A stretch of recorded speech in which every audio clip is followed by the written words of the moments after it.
1985లో 7 లక్షలతో స్టార్ట్ అయిన లలిత జ్యువెలరీ ఇప్పుడు 1700 క్రోర్స్ ఐపీఓ స్టేజ్కి వెళ్ళింది. ఇది ఎలా పాసిబుల్ అయిందంటారు? ఆయన కూడా మనలాగే మంచి కదా. ఎలా అంటే ఒక వరస్ట్ సిచ్యువేషన్ మార్చేసింది.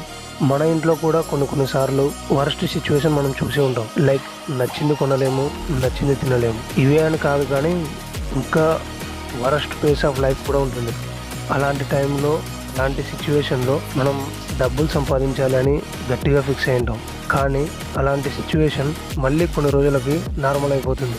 ఇక్కడే ఉంది మీరు ఫెయిల్ అవ్వడానికి అసలైన రీజన్. సిచ్యువేషన్ కొంచెం బెటర్ అవ్వగానే మీరు చేయాల్సింది చేయరు, అనుకున్నది మర్చిపోతారు. ఏదైతే ఆ వరస్ట్ సిచ్యువేషన్ లో ఉన్నప్పుడు మొదలు పెట్టింటారో దాన్ని అక్కడితోనే ఆపేస్తారు. దీనివల్లే మీరు ఫెయిల్ అవుతున్నారు, మీరు అనుకున్నది కూడా సాధించలేకపోతున్నారు. మీకు తెలియని విషయం ఏంటి అంటే అలాంటి సిచ్యువేషన్ మళ్ళీ మన లైఫ్ లోకి ఎప్పుడైనా రావచ్చు. మళ్ళీ అప్పుడు మీరు ఏం చేస్తారు? మళ్ళీ కొద్ది రోజులు మొదలు పెడతారు, నార్మల్ అవ్వగానే ఆపేస్తారు. ఇలాంటి సిచ్యువేషనే లలిత జ్యువెలరీ ఓనర్ కూడా వచ్చింది. బట్ ఆయన ఎందుకు సక్సెస్ అయ్యాడు, మనం ఎందుకు సక్సెస్ కాలేదు అంటే అలాంటి టైంలో ఆయన ఒక పవర్ఫుల్ డెసిషన్ తీసుకున్నాడు. ఏం జరిగినా, సిచ్యువేషన్స్ మళ్ళీ ఎలా మారినా నేను అనుకున్నది సాధించేంత వరకు గివ్ అప్ ఇవ్వను అని. గుర్తుపెట్టుకో, సిచ్యువేషన్ మారినా నీ గోల్ మారకూడదు.